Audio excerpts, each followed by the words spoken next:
நமது ஆண்டவர் இயேசு கிறிஸ்து கெஸ்தமனி தோட்டத்தில் இரத்த வேர்வை சிந்தி இறைவனிடம் மன்றாடி வந்தார். இரத்த வேர்வை வர அளவிற்கு ஏன் அங்கே என்ன நடந்தது? இயேசுவினுடைய மனசில் என்ன போயிட்டு இருந்தது? இறைவன்கிட்ட அவர் என்ன மன்றாடினார்? அவர் அந்த ஒரு சூழ்நிலையில் எந்த மாதிரி மனநிலையில் இருந்தார் போன்ற விஷயங்களை பற்றி தான் இன்னைக்கான வீடியோவில் பார்க்க போகிறோம். நம்மளுடைய தவக்கால வாழ்க்கையில் மனம் மாறுதலுக்கு இயேசுவினுடைய இந்த ஒரு இரத்த வேர்வை சிந்தி அவர் ஜெபித்தது ஒரு முக்கிய படிப்பினையாக நமது வாழ்க்கையில் நம்ம பின்பற்றக்கூடிய ஒரு முக்கிய பாடத்தை சொல்கின்றது. அது என்ன நம்ம இந்த வீடியோவில் பார்க்கலாம். இயேசு கெஸ்தமனி தோட்டத்தில் இரத்த வேர்வை சிந்தி ஜெபித்து கொண்டிருக்கின்றார். ஏன் அவர் ஜெபிக்க வேண்டும்? இல்லைனா இயேசுவுக்கு தெரியும் அவர் சிலுவையில் அரைஞ்சு கொல்ல போகிறாங்க, கொண்டதுக்கப்புறம் அவர் உயிர் தெழுந்து மீண்டு வரப்போகின்றார் என்பது. ஆனால் நம்ம ஆண்டவர் இயேசு கிறிஸ்து ஒரு தயாரிப்பை அவர் ஏற்படுத்த வேண்டும். ஏனென்றால் அவர் பலியாக அங்கே செலுத்தப்பட போகின்றார். அவரை கொலை பண்ண போகிறது கிடையாது. அது ஒரு தெய்வீக பலி. பாவங்களினுடைய சம்பளம் மரணம். இங்கே நமது ஆண்டவர் இயேசு கிறிஸ்து எந்த ஒரு பாவமும் செய்யாதவர். நமது பாவங்களுக்காக அவர் இரத்தம் சிந்தி நமது பாவங்களை மன்னித்து மீட்பை தந்தார். அப்போது இந்த ஒரு சிலுவை சாவை ஏற்றுக்கணும் அப்படின்னா ஒரு மன தைரியமும் ஒரு மன உறுதியும் தேவை. உடனே ஏற்றுக்கிறது அப்படின்றது ஒரு தயாரிப்பு கிடையாது. எந்த ஒரு காரியம் நம்ம செய்யணும் அப்படின்னாலும் நம்மளுக்கு தயாரிப்பு அவசியம். அதனால தான் இந்த ஒரு தவக்காலத்தில் ஈஸ்டர் வர்றதுக்கு 40 நாளைக்கு முன்னாடி நம்ம மனம் மாறி இயேசுவினுடைய உயிர் தெழுதலை நம்ம கொண்டாட வேண்டும் என்பதற்காக இந்த ஒரு 40 நாள் நமக்கு தயாரிப்பின் காலமாக தரப்பட்டிருக்கின்றது. இந்த ஒரு தயாரிப்பின் காலம் என்பது ரொம்பவே ஒரு முக்கியமான காலம் என்று சொல்லணும். அதனால தான் ஒருத்தல் முயற்சிகள் ரொம்ப அவசியம் என்பதை கத்தோலிக்க திருச்சபை ரொம்ப வலியுறுத்தி சொல்கின்றது. கத்தோலிக்க திருச்சபை மட்டும் சொல்லாமல் விவிலியத்திலேயுமே இதற்கான அடிப்படைகள் இருக்கின்றன. கத்தோலிக்க திருச்சபை அவர்கள் சொல்வதை செய்ய வேண்டும் என்பது ஒரு விஷயம் கிடையாது. விவிலியத்தில் கூறப்பட்டிருக்கு, நம்ம சாம்பல் பூசிக்கொண்டு சாக்கு உடை உடுத்தி இருக்க வேண்டும் என்று. நம்ம இன்னைக்கான வாழ்க்கையில் நம்ம ஆடம்பர வாழ்க்கையை விடுத்து ஒரு எளிமையான வாழ்க்கையை வாழ வேண்டும். இறைச்சி உண்ணாமல் கட்டுக்கோப்பாக இருக்க வேண்டும். நமக்கு பிடிச்ச உணவுகளை கொஞ்சம் குறைச்சிக்கிட்டு சாப்பிட்றது, மேலும் இறைவேண்டல் செய்வது, இது போன்ற காரியங்களில் தொடர்ச்சியாக ஈடுபட்டு மனம் மாறி ஒரு புதிய வாழ்விற்கான துவக்கமாக இந்த ஒரு தவக்காலம் அமைந்திருக்கின்றது. அப்படி இருக்க நமது ஆண்டவர் இயேசு கிறிஸ்து சிலுவை சாவை ஏற்கப் போகின்றார். அதனால் அவருக்கு ஒரு தயாரிப்பு தேவைப்படுகின்றது. இந்த ஒரு மிகப்பெரிய துன்பக்கிணத்தில் அவர் பங்கெடுத்துக்க போகிறாரு. அதனால் அவருக்கு அந்த ஒரு தயாரிப்பு என்பது ரொம்பவே அவசியம். அதனால தான் கெஸ்தமனி தோட்டத்தில் அவர் இறைவனிடம் மன்றாடி கொண்டிருந்தார். அப்போது இந்த ஒரு உலகத்தினுடைய மொத்த துன்பம், அதாவது பாவத்தினுடைய ப்ரெஷர் அவர்கிட்ட விழுது. ஏனென்றால் ஒட்டுமொத்த உலகத்தினுடைய பாவங்களுக்காக அவர் ரத்தம் சிந்த போகின்றார். அவர் சிலுவையை தூக்கப் போகின்றார். அப்போது ஒரு மனித இயல்பில் ஒரு மிகப்பெரிய மன அழுத்தத்துக்கு ஆளானா மட்டும்தான் இந்த மாதிரி இரத்த வேர்வை வரும். அதை சயின்ஸ் ஆஸ்பெக்டில் என்ன சொல்கிறாங்க அப்படின்னா, ஹெமடிட்ரோசிஸ், மிகுந்த மன அழுத்தம், பயம், வலியால் இரத்த நாளங்கள் வெடித்து வியர்வை வழியாக வெளியேறும் நிலை. இங்கே சைக்காலஜிக்கலாக நம்ம ஆண்டவர் இயேசு கிறிஸ்துவுக்கு எந்த அளவுக்கு அழுத்தம் இருந்திருக்கும் அப்படின்றத பாருங்கள். நம்ம கூட நமது வாழ்க்கையில் வெளிப்புறத்தில் பார்க்குறதுக்கு ரொம்ப சந்தோஷமாக மகிழ்ச்சியாக இருக்கிறது போல் இருக்கும். ஆனால் உள்ளத்தில் ஒரு அணையாத ஒரு நெருப்பு நம்மளை வாட்டிக்கிட்டே இருக்கும்.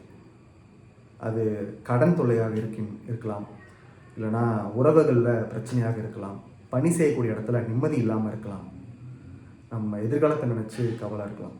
போன்ற பல விஷயங்கள் நம்ம மனசை ஆட்கொண்டு பயமுறுத்திக்கிட்டே இருக்கும். அது நடந்துக்கிட்டு இருக்கும், இல்லை வரப்போகும். அதனால் நமக்கு பயம் ஏற்படும். இங்கே நமது ஆண்டவர் இயேசு கிறிஸ்து அதை அனைத்தையும் அறிந்தவர். ஏன்னா நம்ம இந்த ஒரு நிலையில் இருக்கிறதுக்கு முன்னாடி அவர் சிலுவை சாவை ஏற்றுக்கொண்டார். அந்த ஒரு நிலையில் அவரும் இருந்திருக்கின்றார். அவருக்கும் அந்த ஒரு வலி என்பது புரியும். ஏனென்றால் நமது ஆண்டவர் இயேசு கிறிஸ்து 100% மனிதர், 100% கடவுள். மனிதராக அவர் அனைத்து துன்பங்களையும் அனுபவித்தார். அதனால் நம்மளுடைய வலி, நம்மளுடைய துன்பம், நம்மளோட நிலை அவரால் முழுமையாக அறிந்து கொள்ள முடியும். திருப்பாடல் 22 வசனம் 14. நான் கொட்டப்பட்ட நீர் போல் ஆனேன், என் எலும்புகள் எல்லாம் கழன்று போயின, என் இதயம் மெழுகு போல் ஆயிற்று, என் உள்ளுறுப்புகளின் நடுவே உருகி போயிற்று. இங்கே நமது ஆண்டவர் இயேசு கிறிஸ்து ஒரு முக்கியமான வார்த்தையை கெத்செமனே தோட்டத்தில் சொல்றார். பிதாவே, இந்த ஒரு துன்பக்கிண்ணம் என்னை விட்டு அகல வேண்டும் என்றால் அகலட்டும், ஆனால் என் சித்தம் அல்ல, உமது விருப்பம் எதுவானாலும் அது நிறைவேறட்டும் என்று. இங்கே நமது ஆண்டவர் இயேசு கிறிஸ்துவுக்கு மனித இயல்புல ஒரு பயம் இருக்கு, ஒரு தயக்கம் இருக்கு. எப்படிரா நம்ம அதை ஏற்றுக்க போகிறோம் அப்படின்ற ஒரு மனச்சோர்வும் பயமும். அதனால் அது ஒரு மனித இயல்பு இங்கே வெளிப்படுகின்றது. பிதாவின் மீது நம்பிக்கையை வைத்து அவர் கேட்கிறார், ஆனால் அதையும் தாண்டி அவர் கீழ்ப்படுகின்றார். உலகத்திற்கு பாவம் எப்படி வந்தது? ஆதாம் ஏவாள் கீழ்ப்படியாமல் பாவம் செஞ்சதால். அதுவும் ஒரு தோட்டத்தில் தான் நடந்தது, ஏதேன் தோட்டத்தில். ஏதேன் தோட்டத்தில் ஆதாம் ஏவாளுக்கு எல்லாமே இருந்தது. ஆனால் விளக்கப்பட்ட அந்த ஒரு கனியை உட்கொண்டதால் இறைவனுடைய இரக்கத்திலிருந்து விலகி அவர்கள் பாவம் செய்தார்கள். இறைவனுக்கு கீழ்ப்படியலை. நீ என்ன சொல்கிறது, நான் என்ன கேட்குது அப்படின்றது மாதிரி பார்த்துக்கலாம் அப்படின்னு மாதிரி பாவம் செஞ்சாங்க. அதனால தான் உலகத்திற்குள் மரணம் வந்தது. பாவத்தின் சம்பளம் மரணம், மரணம் அனைவரையும் ஆட்கொண்டது. கடவுளுக்கும் மனிதனுக்கும் இடையே ஒரு மிகப்பெரிய பிளவு உண்டாயிற்று. எதனால்? கடவுளுக்கு கீழ்ப்படியாமல் இருந்ததால்.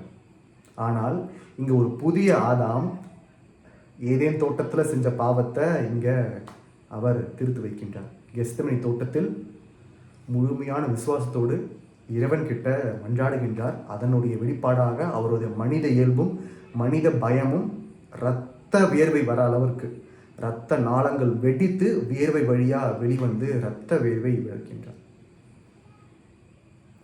அந்த ஒரு நிலையில கூட நம்ம ஆண்டவர் இயேசு கிறிஸ்து கீழ்ப்படியாமல் கிடையாது, முழுமையாக கீழ்ப்படிந்தார். இறைவனுடைய திட்டத்திற்காக முழுமையாக தன்னை அர்ப்பணித்து அவர் கீழ்ப்படிந்தார். நம்ம எதை தேர்ந்தெடுக்க போகிறோம்?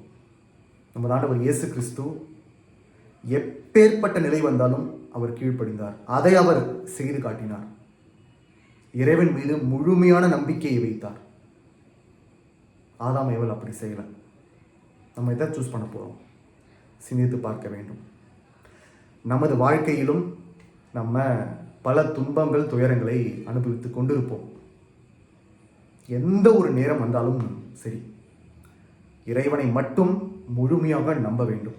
இறைவனுக்கு கீழ்ப்படிந்து வாழ வேண்டும். இறைவனுக்கு கீழ்ப்படிந்தால் அதுவே ஒரு சிறந்த ஒரு வாழ். ஏன்னா அவர் நம்மளை படைச்சவர். நம்ம அனைவரும் அவருடைய படைப்பு, ஒரு கிரியேஷன். அவர் அப்போது நம்மளை படைச்சது எந்த காரியத்துக்காக இருக்கும்? நம்ம நல்லா வாழணும், அவருக்கு கீழ்ப்படிந்து வாழ வேண்டும் என்பது தான். அப்போது நம்மளை படைச்சவருக்கு நம்ம கீழ்ப்படியாமல் வாழணும், மனம் போகணும் போக்கில் வாழ்கின்றோம் என்றால் எப்படி நிலைவாழ்வு நமக்கு கிடைக்கும்? எப்படி நம்ம வாழ்க்கை நல்லா இருக்கும்? பிரச்சனை வரதான் செய்யும், 1008 பிரச்சனை வரும். ஆனால் எல்லா நேரங்களிலும் இறைவன் மீது முழுமையான நம்பிக்கை வைத்தால் இறைவன் நம்ம கூட துணையாக வருவார். அவர் நம்மளை பாதுகாப்பார், அவர் நம்மளை வழிநடத்துவார், அவர் நமக்கு மீட்பை அருள்வார். அதனால் எவ்வளவு பாவம் வந்தாலும் சரி, எவ்வளவு பெரிய சோதனை வந்தாலும் சரி, எவ்வளவு பெரிய சவால் வந்தாலும் சரி, அனைத்தையும் அடித்து தூக்க போட்டுட்டு நம்ம பாட்டுன்னு போயிட்டே இருக்கலாம். எதற்கும் பயப்பட வேண்டிய அவசியம் கிடையாது. அந்த ஒரு நம்பிக்கையோடு நம்ம செயல்பட வேண்டும். நீங்கள் சிம்பிளாக ஒரு விஷயத்தை பண்ணி பாருங்கள்.